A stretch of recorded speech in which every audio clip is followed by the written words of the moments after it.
یہ صحیح مسلم میں 1114 کی ہے، جس میں آپ صلی اللہ علیہ وسلم نے روزہ رکھنے والوں کو کیا کہا؟ اولئک العصاة، یہ لوگ نافرمانی کرنے والے ہیں۔ یہ لوگ کیا ہے؟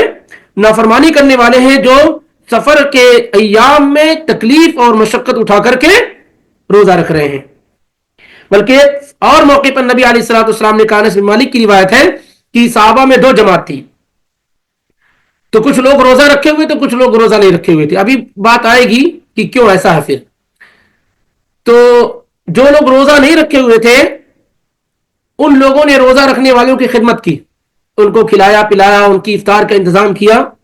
تو اللہ کے نبی علیہ الصلوۃ والسلام نے کہا کہ روزہ نہ رکھنے والے روزہ رکھنے والوں سے اجر میں آگے بڑھ گئے، روزہ نہ رکھنے والے روزہ رکھنے والوں سے اجر میں آگے بڑھ گئے، کیونکہ انہوں نے اللہ تعالیٰ نے ان کو آپشن دیا تھا، چھوٹ دی تھی، اس پر عمل کیا۔ پھر روزے داروں کی خدمت کرنے کی وجہ سے کیا ہے؟ ان کو روزے کا اجر و ثواب بھی مل گیا۔ تو روزہ رکھنے میں اگر مشقت اور تکلیف ہو تو یہ علماء کا اتفاق ہے کہ روزہ نہیں رکھا جائے گا۔ اچھا، دوسری چیز یہ کہ ایسا مسافر کہ لا یشق علیہ الصوم، کہ روزہ رکھنا اس کے لیے مشکل نہ ہو، یعنی سفر کر رہا ہے لیکن سفر میں روزہ رکھنا اس کے لیے مشکل نہیں ہے۔ روزہ رکھنا اور نہ رکھنا دونوں برابر ہے۔ واستوى عنده الصوم والفطر، اس کے نزدیک روزہ رکھنا اور نہ رکھنا دونوں برابر ہے، یعنی سفر میں کوئی مشقت کوئی تکلیف نہیں ہے، اور روزہ رکھنے سے سفر میں مشقت میں اور تکلیف میں اضافہ نہیں ہو رہا، دونوں کیا ہے؟ برابر اس کے لیے۔ تو اس سلسلے میں علماء کا اختلاف ہے کہ جب دونوں چیز برابر ہیں تو کیا افضل اور بہتر ہے۔ جمہور علماء کی رائے یہ ہے کہ اس کے لیے روزہ رکھنا افضل اور بہتر ہے، اس کے لیے روزہ رکھنا افضل اور بہتر ہے۔ حنفیہ، مالکیہ، شافعیہ وغیرہ کی یہی رائے ہے، اور امام ابن عثیمین رحمہ اللہ کی بھی یہی رائے ہے۔ ان لوگوں نے اصل کا اعتبار کیا ہے کہ روزہ رکھنا کیا ہے؟ بہتر ہے۔ دوسری رائے یہ ہے کہ اگر سفر میں روزہ رکھنا نہ رکھنا دونوں برابر ہے تو پھر ایسی صورتحال میں روزہ نہ رکھنا ہی افضل ہے، اور یہ رائے ہے حنابلہ کی اور صحابہ اور تابعین کی ایک جماعت کی، ابن تیمیہ، ابن باز اور شیخ البانی وغیرہ کی سب کی بھی یہی رائے ہے کہ روزہ نہ رکھنا ہی زیادہ بہتر ہے۔ سفر میں اگرچہ مشقت اور تکلیف نہ ہو، روزہ رکھنا اور نہ رکھنا دونوں برابر ہے۔ ان کے دلائل یہ ہے کہ اللہ کے نبی علیہ الصلوۃ والسلام نے کہا، ایک آدمی کو دیکھا گیا سفر میں کہ وہ روزہ رکھے ہوئے تھے، تو گشی کھا کر کے گر گئے، سفر میں تھے اور گشی کھا کر کے گر گئے، تو لوگوں نے سایہ کیا ہوا، اللہ کے نبی صلی اللہ علیہ وسلم نے جب دیکھا تو کہا ما ھذا، یہ کیا ہے؟ تو لوگوں نے بتایا اللہ کے نبی یہ روزے دار ہیں۔ تو آپ صلی اللہ علیہ وسلم نے فرمایا لیس من البر الصوم فی السفر، نیکی کا کام نہیں ہے سفر میں روزہ رکھنا، سفر میں روزہ رکھنا یہ نیکی کا کام نہیں، کیونکہ ہر آدمی کام کیا کرتا ہے؟ کس لیے کرتا ہے؟ کہ نیکی ملے، اس کو ثواب ملے، اجر ملے۔ تو آپ نے کہا سفر میں روزہ رکھنا یہ نیکی کا کام نہیں ہے۔ یہ بخاری کی روایت ہے 1946 اور مسلم میں 1115 کی۔ اب سوال یہ کہ آدمی کو کیا کرنا چاہیے؟ بعض علماء نے اس میں یہ راستہ دکھایا ہے، بتایا ہے۔ ایسے تو مطلقاً اگر کوئی آدمی سفر میں بالکل بہترین سفر ہے، اے سی میں سفر کر رہا ہے، تب بھی اس کے لیے روزہ نہ رکھنے کی رخصت اور اجازت کیا ہے؟ موجود ہے۔ کوئی آدمی اس پر دباؤ اور انسسٹ نہیں کر سکتا، بھائی اتنے بہترین سفر کر رہے ہو، فلائٹ کا سفر کر رہے ہو، کیوں روزہ نہیں رکھو؟ کوئی نہیں کر سکتا۔ کیوں؟ کیونکہ وہ سفر کر رہا ہے، اور اللہ تعالیٰ نے کہا فَمَنْ كَانَ مِنْكُمْ مَرِيضًا أَوْ عَلَىٰ سَفَرٍ فَعِدَّةٌ مِنْ أَيَّامٍ أُخَرَ، اللہ نے سفر کے ساتھ مشقت کی قید نہیں لگائی ہے۔ کوئی بھی تم میں سے جو مسافر ہو وہ کیا کرے؟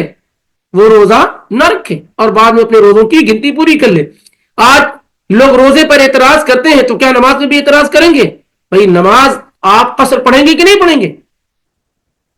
تو آج سفر میں تو کوئی مشقت نہیں، کوئی تکلیف نہیں، تو پھر آپ کو جو ہے قصر بھی نہیں کرنا چاہیے، جبکہ اللہ کے نبی علیہ الصلوۃ والسلام نے سفر میں کبھی پوری نماز نہ پڑھی اور نہ ہی پڑھائی ہے۔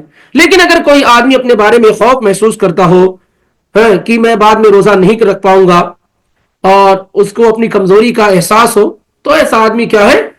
ایسے آدمی کے حق میں بہتر ہے کہ وہ روزہ رکھ لے جب روزہ رکھنا اور نہ رکھنا سفر میں اس کے لیے برابر ہو, اور اگر مشقت اور تکلیف بڑھ رہی ہو تو پھر روزہ نہیں رکھا جائے گا. کچھ لوگ کہتے ہیں کہ جیسے سفر کر رہے ہیں اور اپنی گاڑی سے سفر کر رہے ہیں, بڑا مریح ہے, آرام دہ معاملہ ہے, تمام صورتحال میں جائز اور درست ہے کہ ایسا آدمی کیا ہے, روزہ نہ رکھے. ایسے ہی کچھ لوگ ایسے ہیں جو مستقل سفر کرتے رہتے ہیں, کام ہی ان کا ہے, تو ایسے لوگوں کا کیا حکم ہے؟ نبی علیہ الصلوۃ والسلام کے پاس ایک صحابی آئے تو آپ صلی اللہ علیہ وسلم نے کہا اسے کہ تم چاہو تو روزہ رکھو اور چاہو تو نہ رکھو, چاہو تو رکھو اور چاہو تو نہ رکھو. یعنی وہ شخص جو زیادہ سفر کرتے تھے اور سفر میں کوئی مشقت اور تکلیف نہیں ہے, تو آپ صلی اللہ علیہ وسلم نے کہا کہ چاہو تو روزہ رکھو اور چاہو تو نہ رکھو. اب اس سلسلے میں تیسرے افراد جن کو روزہ نہ رکھنے کی رخصت اجازت ہے, ایک تو مریض, دوسرے مسافر. تیسرے کون لوگ ہیں؟ الکبیر والعجوز, بوڑھے مرد و عورت. بوڑھے مرد و عورت جو روزہ رکھنے کی طاقت نہیں رکھتے ہیں, ایسے لوگوں کو رخصت اور اجازت ہے کہ وہ روزہ نہ رکھیں, وہ روزہ نہ رکھیں جو روزہ رکھنے کی طاقت نہیں رکھتے ہیں. یہ اس پر تمام علماء کا اجماع ہے.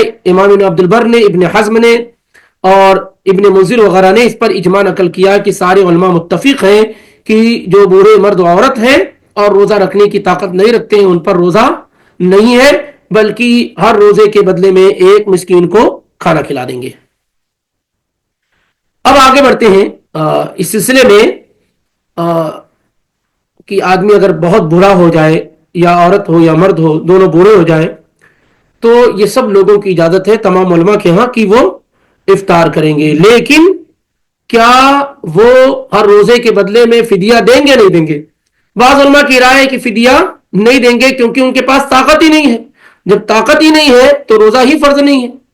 جبکہ دیگر علماء کی رائے ہے کہ نہیں, وہ ہر روزے کے بدلے میں ایک مسکین کو کھانا کھلائیں گے, یعنی فدیہ دیں گے. اور یہی رائے زیادہ درست اور قریب معلوم ہو رہی ہے کہ جسمانی لحاظ سے اگر وہ طاقت نہیں رکھتے ہیں اور مالی لحاظ سے وہ ہر روزے کے بدلے میں ایک مسکین کو کھانا کھلا سکتے ہیں, تو پھر انہیں کھانا کھلانا چاہیے. کیونکہ پہل جب روزہ فرض ہوا تھا تو یہ دونوں آپشن دیے گئے تھے کہ چاہے تو آدمی روزہ رکھے اور چاہے تو نہ رکھ کر کے ایک مسکین کو فدیہ دے دے, کھانا کھلا دے. انس بن مالک رضی اللہ تعالیٰ عنہ جو مشہور صحابی ہیں, ان کے متعلق مصنف عبد الرزاق میں ہے 7570 میں کہ جب وہ بوڑھے ہو گئے اور روزہ رکھنے کی طاقت ان میں نہیں رہی, فکان یفطر ویطعم, تو وہ روزہ نہیں رکھتے تھے اور لوگوں کو کھانا کھلا دیتے تھے. اور دوسری روایت میں ہے ابن ابی شیبہ میں, مصنف ابن ابی شیبہ 12217 میں اسی طریقے سے امام طبرانی نے المعجم الکبیر میں ذکر کیا ہے 675, اور حدیث کی دیگر کتابوں میں صحیح سند کے ساتھ ہے کہ وہ 1 سال روزہ نہیں رکھ سکے, یعنی بڑھاپے کی وجہ سے کمزوری لاحق ہو گئی تو روزہ نہیں رکھ سکے. تو انہوں نے کیا کیا کہ فرید ایک مشہور کھانا ہے جو عرب میں پایا جاتا تھا, بہترین اور لذیذ کھانا ہے, تو انہوں نے ایک بڑے برتن میں وہ کھانا بنوایا, وَدَعَا 30 مِسْكِينًا فَأَشْبَعَهُمْ, اور ایک ہی دن 30 مسکینوں کو بلایا اور ان کو کھانا کھلا دیا. تو یہ فدیہ کا طریقہ ان کا رہا. انشاءاللہ فدیہ کا مزید طریقہ آپ کے سامنے ذکر کیا جائے گا باذن اللہ.